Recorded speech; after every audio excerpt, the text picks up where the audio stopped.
Pemirsa, tahun 2022 menjadi pertaruhan. Ini lebih khusus bagi pemerintahan Presiden Joko Widodo Ma'ruf Amin, di mana 2022 ini sebagai momentum terakhir pemerintah untuk mengukir legasi terbaik kepada bangsa. Sebelum semua berpotensi tercurah pada ranah politik di tahun 2023 dan tahun politik 2024. Di tengah waktu yang sempit ini, banyak tugas yang menuntut untuk dituntaskan, baik itu ekonomi, pembangunan sumber daya manusia, demokrasi, korupsi, hingga komunikasi pemerintah. Pekerjaan makin besar karena pandemi COVID-19 yang tak henti membuat semua serba menjadi misteri. Namun di tengah ketidakpastian itu, masyarakat terbukti memberikan kesadaran dan dukungan yang kuat bagi pemerintahan Presiden Joko Widodo Ma'ruf Amin. Banyak kalangan menaruh optimisme yang tinggi atas kinerja pemerintah di 2022 ini. Namun ini bukan langkah yang mudah, apalagi menjelang tahun-tahun politik, tantangan dan dinamika pemerintahan ini akan semakin kompleks. Guru Besar Universitas Islam Negeri Syarif Hidayatullah Jakarta, Azumardi Azra menilai Presiden Joko Widodo dan pemerintahannya harus bekerja lebih keras pada 2022. Tahun ini masa yang masih bisa dimanfaatkan oleh Jokowi dan pemerintahannya secara efektif untuk bisa bekerja. Pasalnya setelah itu, dengan sisa waktu sampai pelantikan Presiden dan Wapres yang baru, November 2024, Presiden Jokowi dihadapkan dengan tahun politik yang menyita perhatian dan juga waktunya. Sementara itu, Ketua Forum Rektor Indonesia, Panut Mulyono, menilai kinerja pemerintah sudah cukup maksimal jika dilihat dari beberapa pencapaian yang telah dilakukan di tahun 2021. Tetapi banyak juga ruang yang bisa dioptimalkan di tahun ini, seperti mempercepat laju pembangunan dengan tetap mengendalikan penurunan pandemi COVID-19. Rektor Universitas Gadjah Mada ini berharap pemerintah mengambil berbagai langkah yang berbeda dengan apa yang diambil selama ini. Terutama dari sisi kebijakan ekonomi perlu lebih diprioritaskan pada pembangunan infrastruktur di tengah terkurasnya anggaran untuk pandemi COVID-19. Walaupun dalam 1 tahun terakhir ada kecenderungan mulai membaik, bisa lebih dioptimalkan di tahun ini. Pendapat lain juga disampaikan oleh Ketua Umum Pengurus Besar Nahdlatul Ulama PBNU, Yahya Khalil Stakuf, di mana mengakui kinerja pemerintahan sudah sangat baik dalam menangani pandemi COVID-19. Selain itu, dalam bidang perekonomian negara, pemerintah pun telah mampu menumbuhkan dan mengembangkan usaha mikro sebagai posko guru ekonomi Indonesia. Gus Yahya menjelaskan agar nasib masyarakat tidak terabaikan, NU pun telah memiliki agenda nasional yang cukup efektif dalam menjalankan perannya di masyarakat, termasuk dalam membantu mensukseskan apa yang telah menjadi agenda pemerintah. Sementara Sekretaris Umum PP Muhammadiyah Abdul Mukti berpendapat memasuki 2022 pemerintah Presiden Jokowi dan Ma'ruf Amin menghadapi tantangan yang sangat serius terkait dengan pencapaian janji kampanye di mana kondisi ekonomi masih jauh dari target. Sebagian faktornya menurut Mukti memang akibat pandemi COVID-19, namun ia berpandangan bahwa menteri saat ini lebih concern pada konstituen partai politik. Untuk itu, mendekati 2024, Presiden Jokowi harus menegaskan komitmen para menteri. Musababnya, sekarang sudah ada beberapa menteri yang terang-terangan atau sembunyi-sembunyi menyiapkan diri sebagai calon presiden. Ya, Indonesia memasuki 2020 dengan penuh optimisme, di mana kondisi ini harus bisa dimanfaatkan untuk bergerak cepat mengejar target-target pembangunan yang tertunda selama 2 tahun akibat pandemi COVID-19. Apalagi tahun depan, 2023 ini sudah memasuki tahun politik, dan kita akan membahas lebih jauh dengan Bang Abdul Hakim, redaktur pelaksana Koran Sindo yang sudah hadir sore hari ini di studio. Ini menarik, Koran Sindo mengangkat gesit di masa sempit. Memang cuma tinggal tahun ini saja kah? Seperti apa ini outlook 2022 Koran Sindo? Ya, terima kasih Pak Azad. Jadi edisi hari ini Koran Sindo itu edisi istimewa karena berupaya meneropong sekaligus menjadi harapannya menjadi mitigasi banyak pihak, utamanya pemerintah, agar harus bekerja seperti apakah kira-kira di sisa waktu pemerintahannya ini. Kita melihat 2002 ini sebenarnya seperti lap terakhir kalau di era balapan itu. Jadi lap terakhir kita melihat bahwa ini sebenarnya menjadi pertaruhan bagi pemerintahan Jokowi Ma'ruf ini agar program-programnya terutama yang tertunda itu bisa bisa dijalankan. Nah, karena kita tahu 2 tahun terakhir banyak program-program tertunda, kemudian kita juga melihat ke depan pandemi ini juga belum selesai. Iya. Sementara 2003 seperti yang sudah-sudah politik sudah mulai dinamikanya sudah makin tinggi, apalagi sampai 2004. Itu Bang. Jadi legacy apa yang memang harus dituntaskan di tahun 2022? Saya kira pemerintah sekarang harus berpijak pada apa yang sudah menjadi komitmen sejak awal di RPJMN gitu ya. Ada ekonomi, kemudian kesenjangan daerah, kualitas manusia, kemudian ketahanan bencana dan sebagainya, ada 7 yang di RPJMN 2020 sampai 2024. Ya. Saya kira itu yang harus ditekankan oleh pemerintah sekarang agar fokus di situ, termasuk mengajak kepada pembantu-bantunya, dalam hal ini misalnya presiden, menteri-menterinya untuk bekerja pada fokus di wilayah itu. Gitu. Iya, dan disebutkan oleh Koran Sindo ini kerja keras untuk menuntaskan tugas, janji kampanyenya harus dituntaskan gitu. Harus. Jadi ini pertaruhan saya kira. Ini Pak Jokowi selaku kepala pimpinan pemerintahan juga harus fokus. Artinya ini justru menjadi semacam pertaruhan, jangan sampai capaian-capaian yang sudah bagus dalam beberapa tahun terakhir ini tercederai dengan gangguan-gangguan di politik khususnya ya itu. Jadi kita berharap fokus pada pembangunan, target-target yang lebih luas, bukan sekedar ke politik-politik praktis. Baik, tapi kita harus mengakui ada beberapa survei juga mengatakan bahwa kinerja pemerintahan Presiden Jokowi Ma'ruf Amin ini bisa diterima dengan baik oleh masyarakat ya? Betul. Itu yang justru menjadi modal besar bagi pemerintahan Jokowi sekarang. Satu-satunya kekuatan besar Presiden Jokowi saat ini ya, yang bisa menjadi semacam pondasi kuat adalah kepercayaan tinggi publik terhadap pemerintah. Bahkan kalau kita lihat survei terakhir dari Gallup ya, lembaga internasional akhir 2021 kemarin, 76% masyarakat dalam arti mungkin responden ya, itu yakin bahwa Indonesia itu optimis akan maju, akan berkembang terus di tengah kondisi pandemi yang belum terkendali ini. Dalam kondisi yang sangat sulit, kepercayaan itu justru sangat besar begitu dan ya? Itu terbesar di dunia. Kepercayaan trust masyarakat terhadap negara, terhadap pemerintah itu paling tinggi. Ini luar biasa. Ini survei, bukan survei, banyak survei termasuk survei di internal, di dalam negeri, di luar negeri juga beberapa survei mengatakan demikian. Baik, dengan modal yang besar itu, tapi sebetulnya tantangan besar pasti ada dong. Sangat, iya. Apa ini? Koran Sindo melihatnya tantangan 2022 untuk Jokowi Ma'ruf? Seperti kita ketahui, mungkin sebagian kita sudah tahu ada ya, sekarang ekonomi ya merambat naik, tapi bahwa ini belum masuk dalam kondisi yang normal ya. Pertumbuhan ekonomi di kuartal ketiga kemarin 3,5%. Tahun depan ya diharapkan kalau BI sampai 5,5%. Bank Dunia pakai 5,2%. Artinya bahwa ada harapan optimisme ke depan. Nah, ini harus dirajut bersama, tidak hanya pemerintahan tapi semua pihak.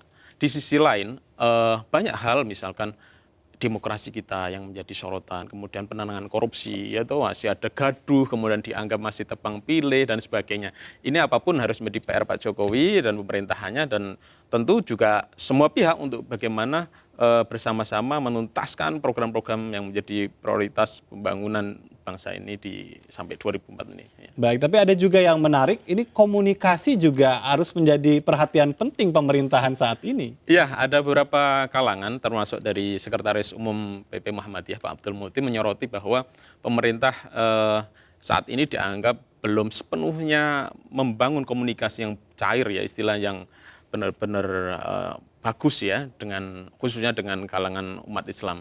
Tentu Pak Muti ini punya ukuran-ukuran. Tapi bahwa apapun pandangan Pak Muti ini menjadi semacam kritik bahwa pemerintah ini harus menjadi PR pemerintah melalui pembantu-bantunya tentunya. Bagaimana di Kementerian Agama, kementerian di PMK dan sebagainya harus merangkul, kemudian bagaimana mendiskusikan kalau ada persoalan-persoalan dengan cara yang baik gitu. Baik, lalu bagaimana dengan tantangan di dunia politik yang sangat dinamis ya, sekalipun kita tahu tadi saya sebut 2023 itu adalah tahun politik, tapi tahun ini sudah ada yang sembunyi-sembunyi dan terang-terangan itu untuk Betul. jadi capres. Betul, Mas Jat. Kalau kita lihat kayak kemarin ada seorang menteri, ada kelompok yang Iya. mendukung seorang menteri, sebelumnya juga gubernur, juga dukungan ke salah satu gubernur yang maju ke capres. Iya. Dan kita tidak kita ketahui bersama lah bahwa banyak menteri yang sudah ancang-ancang menuju ke sana. Itu sah-sah saja, wajar-wajar saja sebagai sebuah arena kompetisi yang harus ada persiapan. Tapi yang penting adalah bagaimana Pak Jokowi ini bisa mampu mengorkestrasi jajarannya, termasuk membantu-bantunya, agar tetap fokus pada bidang-bidang yang menjadi pekerjaan utamanya. Boleh, saya kira hal yang wajar pada dinamika politik itu menghangat berjalan sebagai mestinya, tapi selama tugas-tugas utama yang diamanahkan itu bisa berjalan baik, nggak masalah saya kira. Baik, jadi komitmen dari para menteri ini harus dikuatkan di tahun ini ya. Harus fokus gitu ya. Baik, ada sebagian orang yang mengatakan bahwa setidaknya rencana reshuffle bisa membuat orang dakdikduk gitu kan dan kembali diikat janjinya. Apakah itu bisa efektif? Saya kira reshuffle hal yang memungkinkan sekali. Kalau memang ada menterinya yang balelo begitu ya, Balelo, iya. balelo kemudian tidak sesuai dengan komitmen atau tidak sesuai dengan realnya, saya kira sah-sah saja presiden harus mengganti yang lebih baik gitu. Karena pertaruhannya adalah bukan sekadar politik praktis, tapi ini adalah pertaruhan jadi legacy, ya itu positif legacy. Jadi jangan sampai di sisa ini jadi negatif legacy gitu. Oke, ini bicara tentang legacy, ada satu hal yang memang menjadi janji dari pemerintahan di periode kedua ini lebih banyak pada sektor pembangunan sumber daya manusia. Ini bagaimana cara pencapaiannya? Ya, saya kira pembangunan manusia juga menjadi salah satu jadi 7 prioritas yang menjadi pemerintahan sekarang. Artinya di RPJMN 2020 sampai 2024 itu salah satunya di situ. Ada sisa ini sekitar 3 tahun yang menjadi tantangan Jokowi. Ya. Tentunya Presiden sekarang harus mengoptimalkan peran-peran pembantunya ini, baik menteri dan pejabat-pejabat di bawahnya sampai ke daerah. Bagaimana persoalan pembangunan manusia, membangun manusia yang berkualitas, ya, membangun berdaya saing, kemudian yang toleran dan sebagainya, itu harus kita bangun. Tentunya diterjemahkan lewat program-program, baik di kementerian ada di pendidikan, ada keterampilan dan sebagainya. Itu harus digenjot saat ini, saya kira harus mau nggak mau. Jadi ada beberapa kebijakan di Kementerian Pendidikan ini juga dibahas di Koran Sido, Merdeka Belajar, hal itu apakah memang efektif dalam konteks pembangunan sumber daya manusia? Menuju ke sana, dan saya kira tahun ini pemerintah menganggarkan 541 triliun di bidang pendidikan. Ini anggaran yang juga tidak sedikit. Nah, di infrastruktur juga demikian, kita ada 3,12 triliun, kemudian di ekonomi 414 triliun. Angka-angka itu saya kira angka yang sangat besar, tapi tanpa pelibatan semua pihak dengan baik itu juga pasti tidak, manfaatnya kurang gitu. Jadi ini sudah modal yang kuat, gimana cara untuk bisa bangkit bersama di 2022? Betul, jangan sampai anggaran yang besar, kemudian semangat yang bagus, modal yang bagus, tapi digerogoti kepentingan-kepentingan politik yang berjangka pendek. Ini sayang kalau nanti, makanya kita harus bersama-sama ini mendorong pihak ya, termasuk masyarakat untuk mengawal ini agar tertuntaskan itu. Baik, ini dari beberapa hal yang sangat lengkap saya baca di Koran Sindo. Mungkin ada hal lain yang memang menjadi cermin ini ya untuk pemerintahan Presiden Jokowi dan Ma'ruf Amin di 2022. Hal apa lagi, Mas Abdul? Saya kira banyak hal, termasuk selain ekonomi ya, ada di olahraga, kemudian bidang otomotif dan sebagainya. Ini juga yang terbaru, kita dihadapkan pada tantangan ini soal energi, ya, soal bahan batu bara dan sebagainya. Ini apapun menjadi hal yang harus segera dituntaskan bagi pemerintahan saat ini. Ya. Baik, ini sangat menjadi barometer sepertinya. Betul. Ya untuk kebijakan-kebijakan yang bisa diambil di tahun 2022. Sekali lagi ini untuk pertaruhan legacy gitu. Betul, ya. Betul, positif legacy. Ya. Ada juga ini di luar itu juga ada profil yang akan mengisi politik 2024 juga ini ya, betul. Menakar dari sekarang. Ya. Memang ini kita ingin memunculkan bahwa ya diakui atau tidak, cepat atau lambat, bahwa saat ini pasti ada sosok-sosok yang muncul ya, berancang-ancang. Itu saya kira hal yang wajar. Kita lihat ada menteri, ada gubernur, ada tokoh-tokoh lainnya yang ingin maju menggantikan Pak Jokowi. Saya kira nggak masalah, sebagai bagian dari kompetisi, itu demokrasi wajar. Tapi sekali lagi bahwa proses itu harus dijalankan dalam koridor yang benar. Jangan sampai cederai atau diganggu dengan kepentingan-kepentingan negara, misal kepentingan pembangunan, tapi mendompleng di situ. Saya kira itu yang harus diwaspadai bersama dan dikontrol bersama. Saya kira. Dan kalau kita juga menilik dari beberapa nama itu, ya mudah-mudahan bisa punya semangat bersama Iya, untuk Pak. menjadikan 2022 ini memang tahun kebangkitan Indonesia ya. Iya, kita berharap begitu. Terima kasih Bang Abdul Hakim sudah Sama-sama. berbincang banyak di sore hari ini, dan Anda bisa baca selengkapnya koran Sindo edisi khusus Outlook 2022 gesit di masa sempit. Dan kami akan kembali dengan informasi lain pemirsa. Ini ada informasi berkaitan dengan hari ulang tahun dari PDI Perjuangan, di mana Presiden Joko Widodo mengucapkan kebanggaannya terhadap Partai Demokrasi Indonesia Perjuangan yang menjadi partai terbesar di Indonesia serta konsisten memperjuangkan kepentingan rakyat kecil. Pernyataan ini disampaikan oleh Jokowi dalam sambutan dan memberikan selamat ulang tahun ke-49 PDI Perjuangan.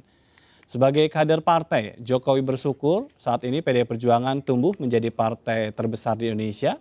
Jokowi mengungkapkan sebagai partai wong cilik, PDI Perjuangan tidak hanya tumbuh menjadi partai yang besar, tapi juga menjadi partai politik yang konsisten memperjuangkan kepentingan rakyat kecil dan konsisten memperjuangkan kedaulatan serta kemandirian bangsa. Karena konsistensi dalam membantu rakyat kecil tersebut, sebagai kepala negara, Jokowi mengucapkan terima kasih atas dukungan dan bantuan PDI Perjuangan, termasuk dalam membantu menyiapkan kebijakan dan menghadapi masa sulit pandemi COVID-19. Menteri Kabinet Indonesia Maju, hadirin dan undangan yang berbahagia. Pertama-tama saya mengucapkan selamat hari ulang tahun ke-49 PDI Perjuangan. Alhamdulillah, saat mencapai usianya ke-49, PDI Perjuangan telah berhasil menjadi partai politik terbesar di Indonesia. Merdeka!